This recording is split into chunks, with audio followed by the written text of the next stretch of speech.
The Frankfurt School originated in Germany, correct? Yes. Weimar Republic? Yes. Big there. Yeah. So would you say that culturally speaking, morally speaking, politically speaking, that between 1933 and 1945, Germany changed very radically from the Weimar Republic? Yes.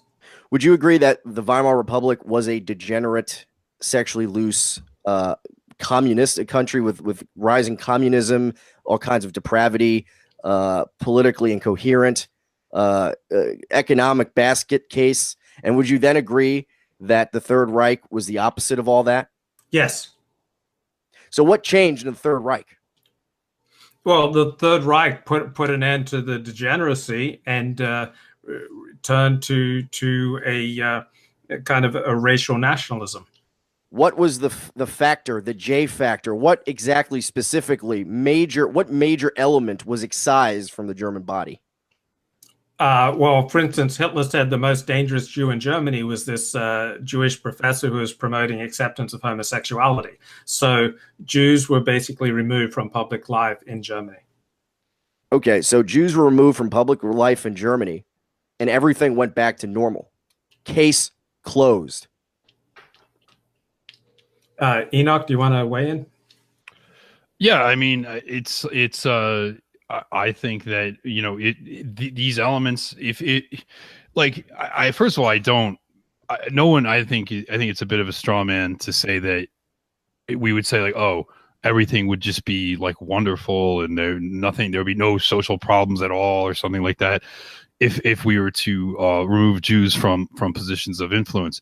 Certainly that would be ridiculous. Of course, there would be social problems. However, those social problems that are caused by these Jews in these positions of influence would in fact be significantly solved by their removal from these positions of influence.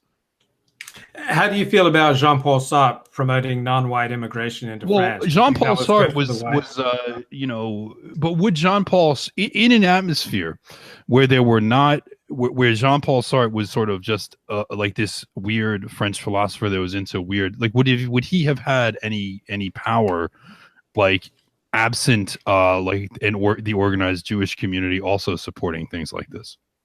So basically, Gentiles don't have any agency. They all. It's not that they don't have any. No, look. The point being, like, no, I'm not going to deny that. Sure, there's Gentile liberals out there that have shitty ideas too. The institutions are under the control of Jews right now. So to prove your thesis right, what we have to do is get the Jews out. And if you're right, then nothing will change, and then you'll have been vindicated. So let's try it. But we can also point to countries like Germany and Sweden, where there are very few Jews in positions of power and influence, and I would degenerate policies that you have. The media in Sweden is almost completely controlled. And you're going to say it's Bonnier family; they're not even Jewish anymore. Yeah, they had some Jewish descendants, but they're very anti-Israel. So if they were promoting Jewish interests, as you allege, they'd be pro-Israel. But Sweden's media is relentlessly hateful towards Israel. So where's this like Jewish influence in Swedish media? Luke has a point there. He has a point there, Mike, with Sweden. But I would counter this. Have you heard about the recent law that was passed, Luke, where the Swedish government is shutting down Christian and Muslim schools and leaving Jewish schools to be segregated? Why do you think that happened, Luke? I don't know enough about that story. I've heard exactly the point you said, and then I heard another perspective saying that wasn't quite accurate. So I'm just not informed on this issue. That's what the news is reporting. Now, why would they be above the law if they aren't making the laws or heavily influential or have outside friends pressuring the Swedish government to exclude Jews from this integration, this very big integration project? Because, you know, Muslims outnumber Jews in Sweden heavily, and even their schools are being closed. But the Jews, they're going to be allowed to segregate themselves indefinitely. Now, how do you get such a special privilege without having some kind of special power in Sweden? Well, everyone here on this stream respects Halsey English, and he says in the chat, there is no law. It was proposed by one party, and it hasn't even been voted on. So you guys going to argue with Aussie English? Well, that's fair enough. But why is this party? I'm assuming it's the Conservative Party. Which party is? Because I'm not. I'm just getting my news from what has been reported, right? So we can only argue that. My point is that this party excluded them, privileged them for some kind of reason, right? Because if you get a privilege from a law, that means that you're above the law. And if you're above the law, it means that you're powerful.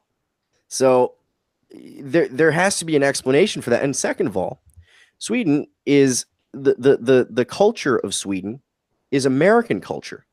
Most Swedes speak English. They watch American TV shows. They watch Hollywood movies. They get their news from there's Swedes that read the New York Times every day. All right. So what makes you think that the cherry-picked intelligentsia in Sweden, which is a bunch of middle-aged childless women, what do you think that, if they're getting all of their ideas from Jews in America, what difference does it make if where the Jews are geographically? All right.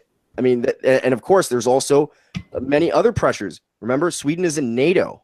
Even though Sweden posits itself as not being in NATO, they're the ones flying all the drones in the Middle East. There's a lot of hidden interests in Sweden that there's interests that are only known to the few. I mean, who would ever guess that it would be a Swede, the people that are known as being the humanitarian superpower that are droning women and children in Pakistan and all these countries. All right. So there's stuff going on there. And while we don't have, I'm sure that if I talk to a Swede from the Nordic resistance movement, he would be able to tell you all about it. He'd give you all the names and places. Now, admittedly, I'm not prepared to talk about Sweden in depth on this regard, but I just looking at the circumstantial evidence of what's going on there, it's clear that Jews have some kind of special influence there and some kind of above average influence at the very least compared to other types of groups there. I mean, the second in command of the Sweden Democrats, whose last name I believe is Erik he was not only a Jew, he publicly stated that he considered himself a Jew first and a Swede second. And this guy was the second in command of the Sweden Democrats, which is the so-called nationalist party there. So, there's a lot of stuff going on there that it would never happen. Like I said, I will go back to the Third Reich example.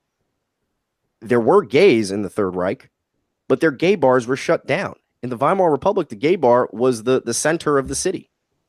Under the Third Reich, it was shut down. So why is it that things go to normalcy once Jews are taken out of power? The problems are still there, but they get solved. So that's my main argument. It's very, very obvious that there is a difference because, Europe existed without Jews for thousands of years and looked very different from how the West looks now. Okay, Mike, on my shows with Stryker, I asked him what percentage of problems in the United States would he blame on Jews, and he said 99%. What percentage, Mike Enoch, would you say of America's problems can you lay at the feet of Jews? I don't know. I mean, I don't. That's kind of a very difficult question to sort of directly quantify that in terms of percentage. I do think that the most significant and pervasive problems are those problems where we can't make headway because of Jewish control over the institutions. Like we can't make headway on immigration. We can't make headway on getting back to traditional society. We can't make headway on even, we can't even build a freaking wall.